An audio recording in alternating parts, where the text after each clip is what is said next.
Na medicina chinesa, o ser humano faz parte da natureza. Portanto, os elementos não são exclusivos de nós mesmos, mas integram todo o ambiente ao nosso redor. Nós somos constituídos por diferentes densidades de matéria e esses aspectos materiais compõem o ser humano, permitindo o movimento da vida. E essa palavra movimento tem um significado importante justamente porque um leva ao nascimento do outro, refletindo esse ciclo natural. É como se nós pensássemos nas 4 estações, uma sucede à outra de maneira contínua. E nessa circulação da energia vital, os nossos órgãos, funções, emoções, pensamentos, todos interligados, apresentam aspectos diferentes de cada um desses 5 movimentos, interagindo e harmonizando. E o adoecimento ocorre exatamente quando perde-se esse equilíbrio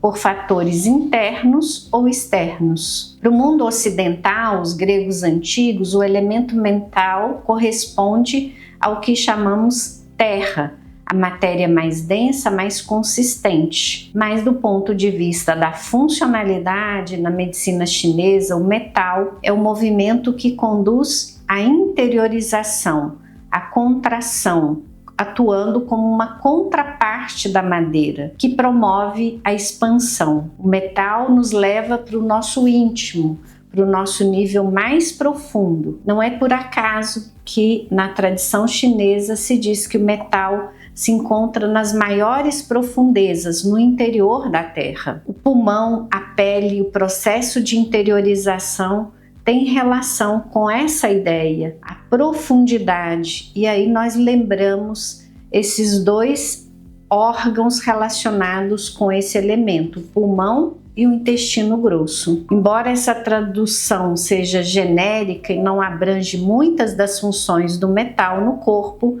de maneira sintética, o pulmão é o seu principal representante. Esse local da interiorização, quando nós respiramos fundo, ele nos permite acalmar, refletir, repensar. E o movimento da inspiração traz para o nosso interior essas reflexões e experiências, nos reconecta com essa essência mais profunda e ao expirar retornamos a esse movimento externo da vida. A arte de inspirar simboliza perfeitamente essa ideia de interiorizar.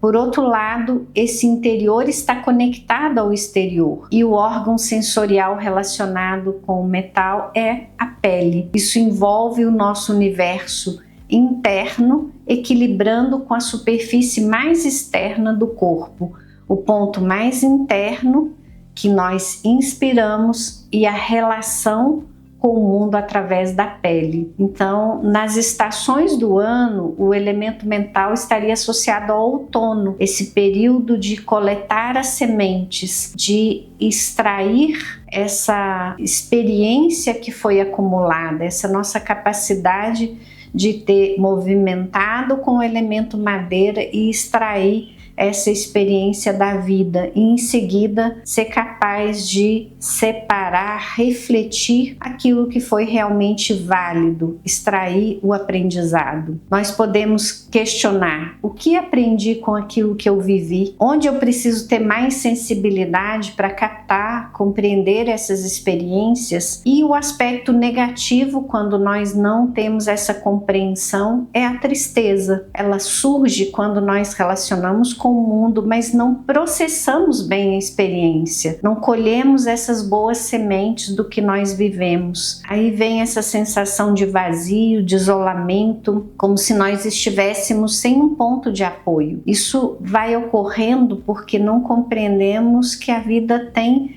essa polaridade, a expansão, a realização externa, mas ela é impermanente. A vida é cíclica, tudo vai precisar ser recolhido em algum momento. momento. E simbolicamente essa ideia do outono é a árvore que concentra toda a sua experiência na semente. E esse movimento de expansão serviu exatamente para possibilitar essa colheita. O ciclo da geração dos elementos mostra que o elemento mental gera a água, a nossa base energética associada aos rins. E quanto mais nos interiorizamos, acessamos as profundezas do nosso ser, mais recarregamos essa nossa bateria de energia vital, a água. E a água, por sua vez, fornece o substrato para que a madeira, o elemento madeira, possa executar, realizar suas experiências no mundo. E essas ações, por sua vez, precisam gerar luz, aprendizado, conectando o ser humano à dimensão celeste. E este é o elemento fogo. E por fim, o fogo gera a terra,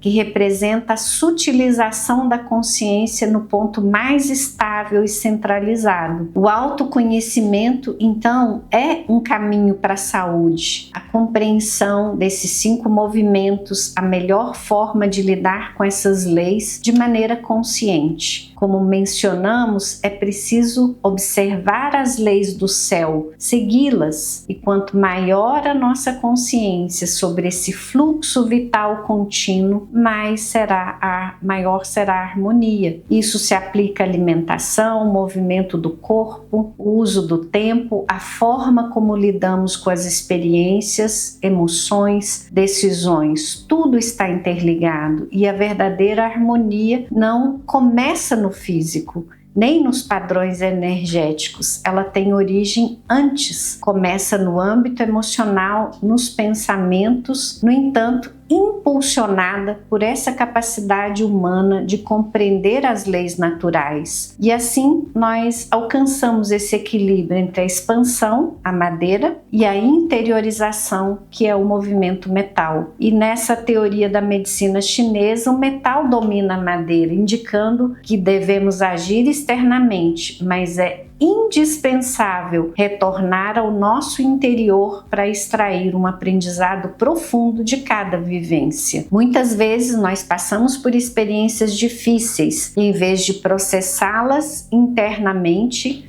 apenas reagimos de maneira externa. Quando não aprendemos nada com a experiência, a tristeza instala, afetando o sistema respiratório. Por isso que muitas vezes uma criança pode desenvolver dores de garganta, estar mais suscetível a crises de asmas, pneumonias após a ausência de um ente querido, uma tristeza. O mesmo ocorre com os idosos melancólicos. Situações vivenciadas de forma desarmônica podem levar a esse adoecimento, evidenciando essa relação forte entre o aspecto psicológico e essas condições físicas. Nós estamos na vida para aprender a relacionar melhor com as experiências, e a medicina chinesa nos ensina isso: conhecer a nós mesmos, conhecer a vida, as leis naturais. E essas pessoas que, aprendendo a conhecer a si mesmo, encontram esse verdadeiro caminho para a vida e para a saúde, é que é o nosso objetivo. Não permitir que essas desarmonias, esses incômodos iniciais se transformem em problemas irreversíveis, nem que nós fiquemos aguardando passivamente uma cura mágica que venha de fora. De fato, precisamos participar desse processo de saúde de cada um. Essa educação, esse esclarecimento são fundamentais, pois nós escolhemos a nossa forma de viver dia após dia, e essa postura consciente que gera saúde. Não devemos buscar só terapias externas sem passar por esse processo de autoconhecimento. Isso é fundamental. Um grande abraço a todos e até breve.